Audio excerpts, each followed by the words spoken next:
Iya. Tapi saya kan yang nampak. Ya lal waton, ya lal waton, ya lal waton, kul waton minatiman wa yatakun minatiman innahu alal waton. Assalamualaikum warahmatullahi wabarakatuh. Waalaikumsalam warahmatullahi wabarakatuh. Alhamdulillah bi ni'matihi tatimus sholihah wa bi fadlihi tanzilul barakah.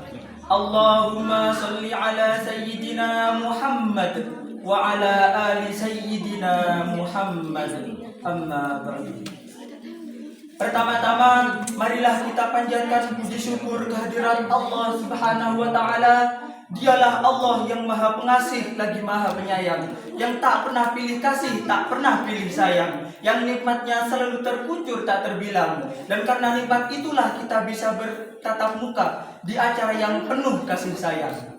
Yang kedua, salawat serta salam tak lupa kami curahkan kepada putra Abdullah junjungan alam, seorang pahlawan yang tak pernah mencari lawan, seorang proklamator dan tak menjadi koruptor, seorang proklamasi yang tak pernah berburuk hati. Siapa lagi kalau bukan Nabi Muhammad sallallahu alaihi wasallam. Dialah yang telah membawa kita dari masa kegelapan menuju masa terang benderang yang diterangi iman, Islam, dan ihsan.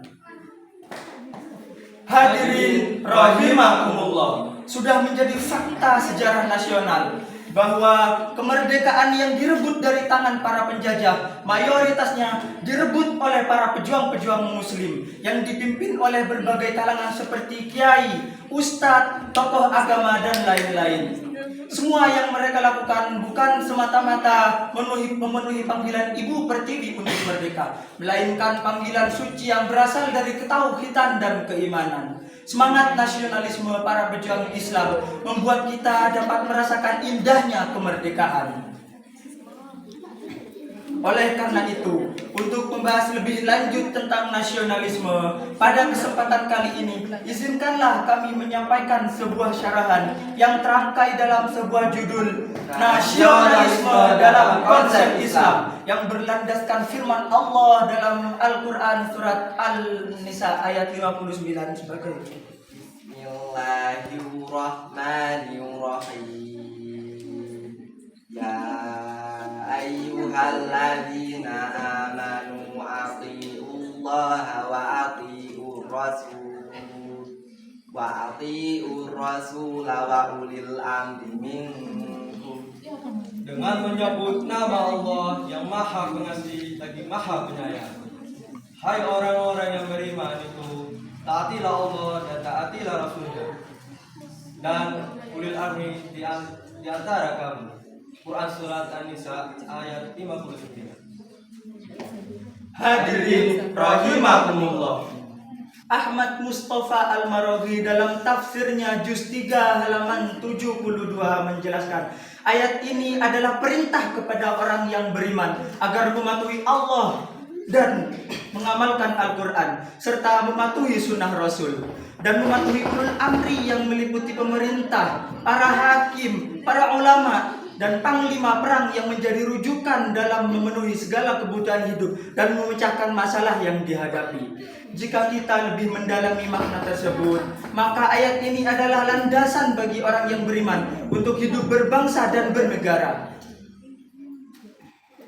Kita hidup berbangsa dan bernegara harus sesuai dengan syariat Islam, bukan sesuai kehendak diri kita.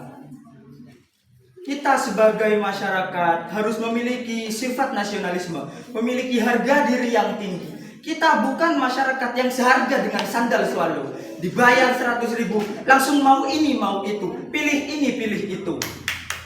Tapi setelah dibayar, kita seperti diinjak-injak bagai sandal. Jalan ke sini, jalan ke situ, demo ini, demo itu, dan bingung karena hidup. Mengapa jadi begini, jadi begitu? Jika sudah seperti ini, akan banyak orang yang demo ke tengah jalan dan menyebabkan permusuhan. Betul? Betul. Kan banyak dari kita yang awalnya saling kenal menjadi tak saling kenal. Betul? Betul. Dan banyak dari kita yang awalnya bersatu dapat menjadi berseteru. Betul? Betul. Kita sebagai warga nasionalisme sudah seharusnya kita memahami arti ukhuwah secara umum. Dan itu merupakan pengamalan dari hablum minan nas. Oleh karena itu, marilah kita sebagai warga bangsa bangkit dan berdiri karena kita sedang terjajah walau tak tersadari. Mari kita mempererat persatuan dan kebersamaan. Allahu Akbar, Allahu Akbar, Allahu Akbar. Hadirin rahimakumullah. Hubbul waton minal iman. Cinta tanah air adalah sebagian dari iman.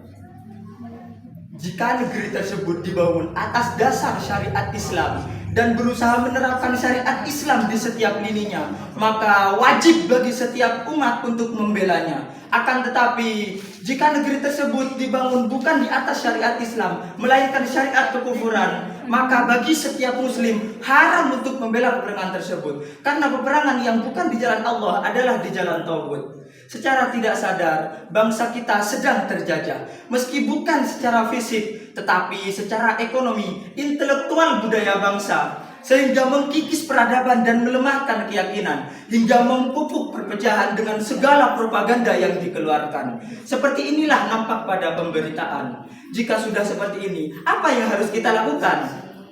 Sebagai jawabannya, mari kita renungkan firman Allah dalam Al-Quran surat Al-Hujurat ayat 10 sebagai berikut. Bismillahirrahmanirrahim. Innamal mu'minuna ikhwatun fa aslihu baina akhawaykum wattaqullaha la'allakum turhamun. Dengan menyebut nama Allah yang Maha Pengasih lagi Maha Penyayang, orang-orang itu sesungguhnya bersaudara.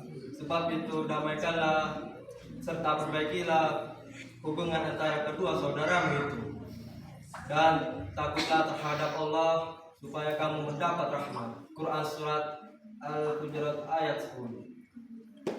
Hadirin rahimakumullah. Dari uraian di atas, kita dapat mengambil kesimpulan bahwa kita harus berpegang teguh dengan Al-Quran dan Sunnah Nabi dalam membentuk warga nasionalisme yang berarti tak ada perpecahan, saling berjuang untuk mendapatkan kemerdekaan dan tak saling bermusuh-musuhan, namun saling mengisi kekurangan dan memenuhi setiap kebutuhan bangsa dan negara.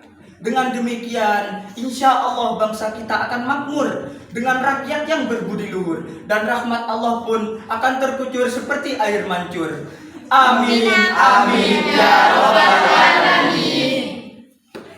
Dengan syarah Al-Quran di atas, semoga bermanfaat. Salah khilafnya mohon maaf. Hadanallahu wa iyyakum wal afwa minkum.